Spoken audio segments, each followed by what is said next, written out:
Bos. Side mana sekarang ni, bos? Okey, sekarang kita ada site dekat apa ni? Putrajaya. Sakura. Okey, untuk yang ni set Milami. Okey, Milami guys. 3 bilik. Untuk hari ni kita install 3 bilik. Ni Milami ni. Ini pertama lah. Ni bahagian itu.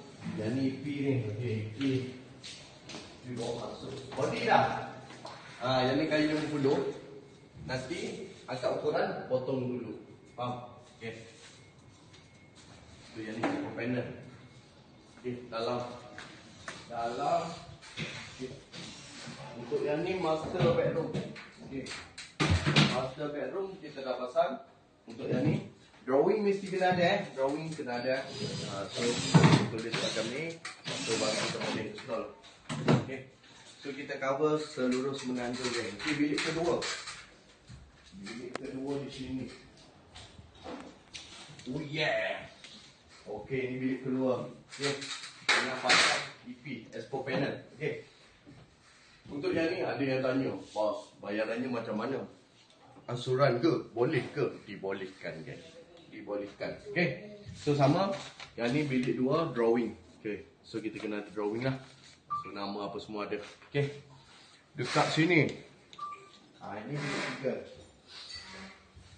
Okey. Untuk ni bilik 3. Okey. Yang ni kena tutup lah nama, okey. So yang ni bahagian bilik 3. Siap study table, okey. So untuk anggaran, bukan anggaran lah, kos untuk rumah ni 9,500. Okey. So boleh bayar installment, okey. Dekat sini bahagian aksesori lah. Untuk yang ni handle, guys. Okay, handle dia. So handle EcoWare, mestinya EcoWare. So handle dah ada dekat sini. So yang ni ada pina. Ni hanging untuk gantung baju. So kena letak yang ni. Okay, guys. So apa-apa, geng, janji jual, jangan lupa follow artis Cabinet Design Idea. Okay, hari ni 3 set 1 hari pasang ni. Okay, so cuba komen nak suruh bos Aki pergi area mana lagi, kan? Komen dekat bawah. Alright. Lucu.